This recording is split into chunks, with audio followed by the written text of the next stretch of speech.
Hello friends, welcome to Microsoft Azure series. நம்ம போன வீடியோவில் மைக்ரோசாஃப்ட் அஸ்யூரில் எப்படி ஒரு ரிசோர்ஸ் குரூப் எப்படி கிரியேட் பண்ணணும் அப்படிங்கிறத பார்த்தோம். இந்த வீடியோவில் ஒரு ஆப் சர்வீஸ் எப்படி கிரியேட் பண்ணலாம் அப்படிங்கிறத பார்க்கலாம். ஸோ இதுக்கு முன்னாடி மைக்ரோசாஃப்ட் அஸ்யூர் ஆப் சர்வீஸ் அப்படிங்கிறது என்னென்னா, it's like a readymade platform to run your application or app. அது வந்து ஒரு ரெடிமேட் பிளாட்ஃபார்மாக இருக்கும்.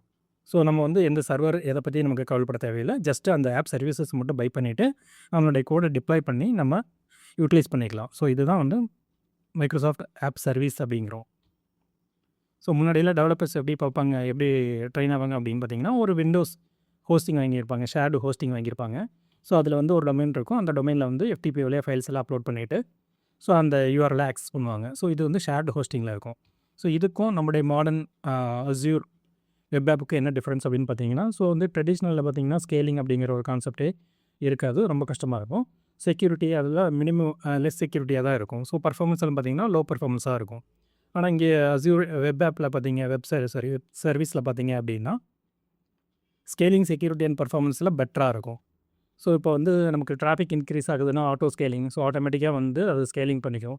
ஸோ டிராஃபிக் வந்து லெஸ் ஆகுது அப்படின்னா நம்ம ஸ்கேலிங் டவுன் பண்ணிக்க முடியும். ஸோ இந்த ஸ்கேலிங் அப், ஸ்கேலிங் டவுன் இதெல்லாம் வந்து நம்ம தனியாக இன்னொரு வீடியோவில் செப்பரேட்டாக பார்க்கலாம். மைக்ரோசாஃப்ட் அஸ்யூரில் ஒரு ஆப் சர்வீஸ் எப்படி கிரியேட் பண்ணுறது அப்படிங்கிறத பார்க்கலாம். அதனால் இந்த மெனுவில் போய்ட்டு ஆப் சர்வீஸ் அப்படிங்கிறதுல போனோம் அப்படின்னா இந்த கிளிக் கிரியேட் அப்படின்னு இருக்கும். ஸோ இந்த ட்ராப் டவுன் கிளிக் பண்ணிங்கன்னா வெப் ஆப் அப்படின்னு இருக்கும். இது web app with database. So இந்த மாதிரி 3 ஆப்ஷன் இருக்கும். இப்போ நம்ம கிரியேட் பண்ணும்போது வெறும் வெப் ஆப் மட்டும்தான். ஸோ கிரியேட் கொடுத்தீங்க அப்படின்னா வெப் ஆப்புங்கிறத கிளிக் பண்ணிங்கன்னா ஸோ இந்த இடத்துல ஃபஸ்ட்டு வந்து சப்ஸ்கிரிப்ஷன் தான் கேட்கும். ஸோ எந்த சப்ஸ்கிரிப்ஷன் கீழே இது வந்து வருது அப்படிங்கிறது. ஸோ நான் ஆல்ரெடி வந்து ஒரு சப்ஸ்கிரிப்ஷன் கிரியேட் பண்ணியிருக்கேன். ஸோ அது ஆட்டோமேட்டிக்காக டிஃபால்ட்டாக வந்துருச்சு. இந்த இடத்துல வந்து நெக்ஸ்ட்டு ரிசோர்ஸ் குரூப் கேட்கும். ஸோ எந்த ஒரு ரிசோர்ஸை கிரியேட் பண்ணாலும் முதல்ல இந்த 2 ஸ்டெப் தான் மேண்டேட்ரி. ஸோ இதில் வந்து நான் ஆல்ரெடி ஒரு ரிசோர்ஸ் குரூப்பை கிரியேட் பண்ணி வச்சிருக்கேன். இந்த ரிசோர்ஸ் குரூப்பை இந்த என்டையர் சீரீஸ்க்கு நம்ம யூஸ் பண்ண போகிறோம். இந்த இடத்துல தான் நம்ம அந்த ஆப் சர்வீஸினுடைய நேம் கொடுக்குறோம்.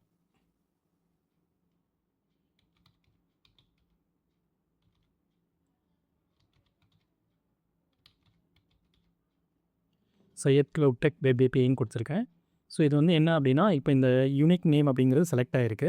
ஸோ இந்த யூனிக் நேம் எதுக்கு அப்படின்னா, பை டிஃபால்ட்டாக அது வந்து இந்த இடத்துல ஒரு சம் கேரக்டர்ஸ் கேரக்டர்ஸ் போட்டு அந்த நேம் வந்து யூனிக்காக வச்சுக்கும். ஸோ அப்படி இல்லை நமக்கு வந்து டேரெக்டாக இந்த நேம் ப்ளஸ் இந்த azure website.net அப்படிங்கிறத வேணும் அப்படின்னா, நம்ம இந்த யூனிக் அப்படிங்கிறத எடுத்துக்கிட்டோம் அப்படின்னா நம்ம இது வழியாக ஆக்சஸ் பண்ணிக்கலாம். ஸோ இது எப்படி அப்படிங்கிறத நம்ம நெக்ஸ்ட் ப்ராக்டிக்கலாக வரும்போது உங்களுக்கு புரிஞ்சிடும்.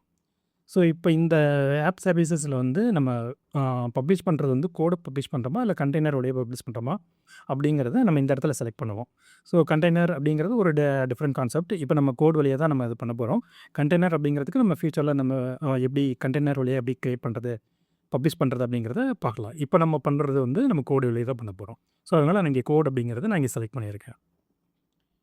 இந்த ரன் டைம் ஸ்டாக் அப்படிங்கிறது நம்ம என்ன .NET வெர்ஷன் அல்லது வந்து இதிலேயே வந்து மல்டிபிள் இது செலக்ட் பண்ணிக்கலாம். நம்ம பைத்தான் வேணுமா, இல்லை .NET வேணுமா, நோட் வேணுமா, இல்லை ஜாவா வேணுமா அப்படிங்கிறத நம்ம இங்கே செலக்ட் பண்ணிக்கலாம். இப்போ நான் இங்கே வந்து .NET அப்படின்னு சொல்லிட்டு செலக்ட் பண்ணுறேன். எந்த வெர்ஷன் நான் வந்து பப்ளிஷ் பண்ண போகிறேனோ அந்த வெர்ஷன் செலக்ட் பண்ணிக்கலாம் இந்த இடத்துல. ஸோ இப்போ இங்கே .NET அப்படின்னு செலக்ட் பண்ணோடனே அப்புறம் ஆட்டோமேட்டிக்காக வந்து ஆப்ரேட்டிங் சிஸ்டம் வந்து விண்டோஸ்னு வந்துருச்சு. சப்போஸ் நான் அந்த இடத்துல வந்து வேறு ஏதாவது செலக்ட் பண்ணியிருக்கேன், இங்கே PHP சம்திங் வேறு ஏதாவது செலக்ட் பண்ணியிருக்கேன் அப்படின்னா, இப்போ PHP செலக்ட் பண்ணுறேன் அப்படின்னா இங்கே லினக்ஸ் அப்படிங்கிறது செலக்ட் ஆகிரும். இந்த பிளானும் பார்த்தீங்கன்னா லினக்ஸ் பிளான் அப்படின்னு மாறிடும். ஆனால் நமக்கு இப்போ தேவை நம்ம .NET தான் பண்ண போகிறோம். ஸோ வந்து .NET தான் பப்ளிஷ் பண்ண போகிறோம். அதனால் .NET 8 தான் நான் செலக்ட் பண்ணுறேன். ஸோ இப்போ இந்த இடத்துல விண்டோஸ் பிளான் சொல்லிட்டு ஆட்டோமேட்டிக்காக வந்துடும். இந்த ரீஜன் வந்து சென்ட்ரல் இந்தியா தான் நான் எல்லாத்துக்கும் கொடுத்துருக்கேன். அந்த ரிசோர்ஸ் குரூப்லேருந்து எல்லாத்துக்கும் தான் கொடுத்துருக்கேன். ஸோ அது பை டிஃபால்ட்டாக வந்துருச்சு. நம்ம மாற்றுறதுனால நம்ம மாற்றிக்கலாம். இங்கே ப்ரைஸிங் பிளான் அப்படிங்கிறது ரொம்ப இம்பார்ட்டன்ட். ஸோ இப்போ நம்ம வந்து இங்கே கிரியேட் பண்ணுறது பார்த்தீங்க அப்படின்னா ப்ரீ பிளான் தான் கிரியேட் பண்ணுறோம். ஸோ ப்ரீ பிளான் வந்து சம் லிமிடேஷன்ஸ் இருக்கும். இப்போ அது போக நமக்கு இங்கே பெய்டுலாம் பார்த்தீங்க அப்படின்னா இந்த ப்ரீமியம் சொல்லிட்டு நிறைய ஆப்ஷன்ஸ் இருக்கும். ஸோ இதில் வந்து இந்த ரேம், சிபியூலாம் வந்து கான்ஃபிகரேஷன் வந்து ஹையாக இருக்கும். இப்போ நம்ம வந்து ஃப்ரீயில் தான் கிரியேட் பண்ண போகிறோம். ஸோ இந்த ஃப்ரீக்கும் இதுக்கும் என்ன டிஃப்ரென்ஸ் அப்படின்னு பார்த்தீங்க அப்படின்னா, ஸோ நான் சொன்ன மாதிரி இந்த ரேம் சைஸ் எல்லாம் வந்து இதில் ஜாஸ்தி இருக்கும், கான்ஃபிகரேஷன் வந்து ஹையாக இருக்கும். இப்போ நம்ம ஃப்ரீ செலக்ட் பண்ணும்போது ஒரு சில இதெல்லாமே லிமிடேஷன்ஸில் இருக்கும். ஃபார் எக்ஸாம்பிள் பார்த்தீங்க அப்படின்னா இங்கே ஜோன் ரிடண்டன்சி அப்படிங்கிறது வந்து டிசேபிளாக இருக்கும்.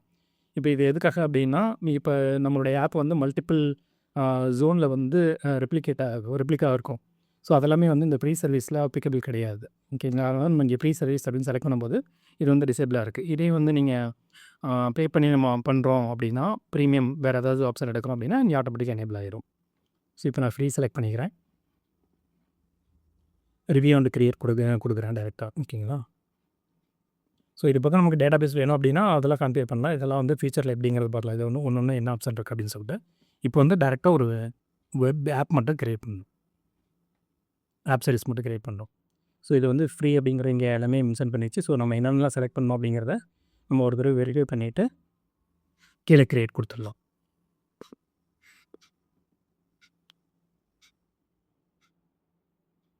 இது ஃபியூ செகண்ட்ஸ் ஆகும் அந்த ரிசோர்ஸை கிரியேட் பண்ணுறதுக்கு.